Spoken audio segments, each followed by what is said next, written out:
Hey, it's a Disney Plus Everyday Challenge, and today we have the Avengers. As if you couldn't tell, yeah, I finally got to break out some of these. Yeah, this does look ridiculous. It's made for children. The strap is barely holding this on because my head is much bigger than a child's. But quick little side note before we get started here. I got this because I got an opportunity to see the movie with fans, not as part of the media or anything, but with fans in downtown LA at a special advance screening, which was like a 2.5 weeks or so before the movie ever came out. They handed these all out to us as we were standing in line, and then all the this Joss Whedon and the cast showed up to introduce the film. So we were already a little excited to see the movie for free, also, and plus, free concessions and everything else. It was kind of great, but but yeah, when the cast showed up, it sort of took us into overdrive. So yeah, it was pretty crazy. Robert Downey Jr., Chris Hemsworth, Scarlett Johansson, Chris Evans. Yeah, there were a bunch of them all there. Kobe Smulders, I believe she was there. Yeah, it's been 8 years though, so it's been a while. Uh, so yeah, little excited. It was for a first viewing experience with fans who were not afraid to show their appreciation for something. Yeah, that's the way these movies are meant to be seen. It's not something These movies are not meant to be seen, you know, 3 weeks later in an empty theater just so you can avoid other people. Um, if you're a fan, if you love these kind of things, you kind of need to see it opening day, like pre-opening day, nerd screening, night before official opening day. Um, Not that we can really do that these days anymore easily until theaters start opening up again. But yeah, this is to me, this was a big event. I'm a big Marvel Comics nerd. I've been reading Marvel Comics since I was very little, and yeah, it's something that honestly should never have happened. Everybody thought it could never happen. The idea of building up all these very different characters into a single film and somehow making it work uh, is kind of amazing. It's kind of astounding that it actually worked. You get situations where you have like a very old-fashioned sensibility with Captain America, the old war movie hero. People are a little bit more jaded to that kind of heroicness, that idealism. When especially even back when it came out in 2010, building up to it, but mixing him with a egotistic usually originally a warmonger, weapons maker who turns to the good side to make a means to protect the world in Iron Man, and then also mixing them with a demigod in Thor, which is all mystical and out there, otherworldly. It's the idea of it actually working, even on a character basis, uh, should not have worked, but it did. It actually did. And I haven't watched this in a while, but leading up to Infinity War and Endgame, I had done a rewatch of all the movies made to that point. But this is the first time I've just watched this on its own, and for a while, and to me it still holds up. I know there's some people who are just a little overly critical. Everything didn't go exactly the way they wanted to, but guess what? You didn't make the movie, so you were never going to get a voice in that whatsoever. It plays well to the comic book geek crowd out there, which I'm very much a part of. Um, they just little things like the introduction of the helicarrier, where you're like, oh, it's an aircraft carrier. No, it's not a submarine.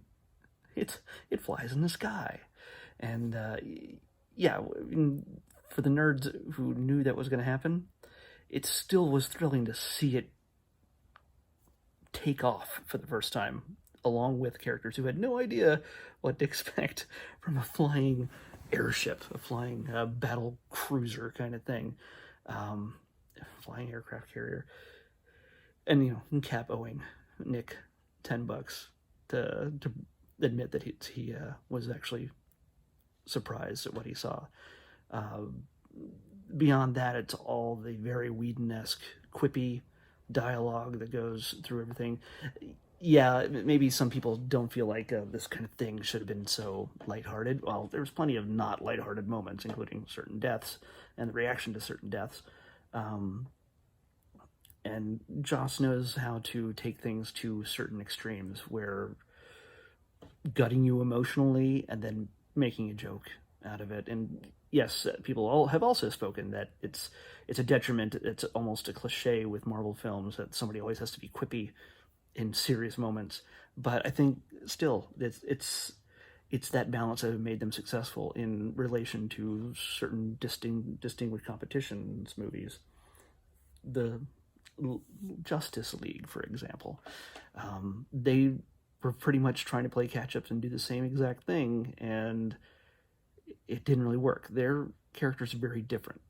They are icons. They are bigger than life. These are normal people who've had bigger things thrust upon them. So when you deal with something like Justice League, these are, except for Batman, obviously, but Batman is still a billionaire and above everybody else. He's chosen to come down from his high place, just like Diana, Wonder Woman, just like Superman, who, even though he was raised to be a common kid in Kansas, still, they have unimaginable power. They have unimaginable influence, and they came down. Now, the only analog to that in the Marvel, well, okay, I'm now just proving myself wrong, because Tony Stark is pretty much Batman, the wealth, and Thor is pretty much Superman in power. Cap was given power from nothing. So it's still that whole Marvel ethos that has existed since the era of superheroes were launched in 1961 with the Fantastic Four. It still shows them coming from a place that is human, very human, and they're flawed. They are so messed up, and that's why Avengers here works, because you realize they spend most of the movie not really fighting the bad guy, the Loki. They fight each other, and that's kind of, it's, again, another trope, especially in comics, where heroes team up, but only after they beat the crap out of each other. It's that kind of thing where you want to see, I want to see, Thor and the Hulk in the same comic book. That'd be amazing. But what would happen? Would they immediately team up? No, they wouldn't agree. They don't know who each other are. They see somebody powerful that's a threat, and they would just start beating on each other. And here they play that up. You see Thor versus Hulk, two powerhouses just beating the living crap out of each other while they should be working together. But, the Hulk is an unquantified level of power that none of them are used to fighting. I see Black Widow fighting Hawkeye, best friends who are set against each other. Cap and Iron Man, which is only a precursor to what eventually would go down between them in Winter Soldier. And Civil War, actually. Not Winter Soldier, Civil War. So yes, it's these conflicts that are not just born out of, I need to punch something, but born out of real conflict. And all of it heightened, though, by the presence of Loki's scepter, which, at this point, we didn't realize contained the Mind Stone, which, even though that should have been a big clue throughout, because he controls people's minds with it, using the Mind Stone to heighten tension between the team was exactly Loki's plan all along, and of course, especially make the Hulk go nuts and destroy them from the inside. It's the genius of Loki, and it's the genius of the storytelling that is just throughout this. Maybe it's not the greatest movie in the world, and it's not probably not the greatest Avengers movie, obviously, because we've had many others. But it's still, you have to understand, this is a culmination of so much that came before it. The individual Thor, Iron Man, and Captain America films, and the introduction of, Hawkeye and Black Widow through those. And, of course, the Hulk film, which had a completely different actor and was at a time not so great because it was also built at a time when the Marvel Universe, the MCU, was still kind of new. And they weren't really sure how they'd fit everything together, how it would all work. Because Iron Man was a surprise knockout hit. You know that before this, you had no idea who Iron Man was unless you were pretty much a comic book nerd. Robert Downey Jr. made the character, actually transformed the character in the comic books to be more like him because of his appealing, snarky attitude, you know. But yeah, it's kind of crazy how the movies have influenced the comics. But that's a whole other story. The great thing is that despite all the different storytelling approaches, the difference in all these characters, they came together. The Avengers clicked, even though they didn't click on screen immediately because they beat each other up. But when they finally came together to avenge, well, I'm going to ruin it because you should have seen it by now. It's been 8 years. Avenge Phil Coulson. That's where they got their name. It's taken the Marvel movies in a whole new direction. Had this failed, had this not worked out, especially with Thanos, kind of giving a little smile at the very, very end, this shouldn't have worked. This would have never gone on. The MCU could have collapsed upon itself, and they would have just went, let's just make individual movies that don't really connect, and we'll just deal with Thanos at some point. But it worked. And every step along the way just added more and more to the bigger story. And, of course, culminating in Infinity War and Endgame, where they actually fought Thanos and won. Well, lost big, and then won. And those are some very, very comic booky elements, which, as that kind of nerd, I can really appreciate.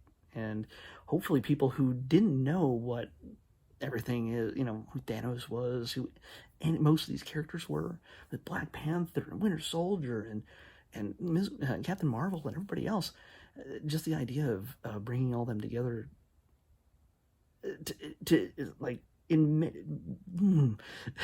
this seemed like a lot to bring so many characters together. This was only the beginning of something much greater. So in this sense, this is, yes, the culmination, but also the huge jumping off point to something so much bigger that we could have never imagined would be so successful, would work so well together. And that's why I love the MCU, and I love the way it worked out. Yeah, you can forget the haters. This is just popcorn eating good time. And yeah, any chance I get to see these characters on screen, I'm happy. Hopefully we'll get to see the Black Widow soon. Well, even she's supposed to come out in November, but we'll see. All right, here we go. Let's pick tomorrow's 192. All right, I'm gonna take this off. Handsome devil. 192. Come on. 192. Oh, I haven't seen this, but I know what it is. This has a weird little tie to Joss Whedon, but not directly. It is Geek Charming, starring Michelle Trachtenberg, the little sister of Buffy the Vampire Slayer. I'm pretty sure this is the one with Michelle Trachtenberg. I keep seeing it when I was searching for G-named words, movies. But yeah, Geek Charming. The next up movie on our Disney Plus Everyday Challenge. I'll see you here tomorrow.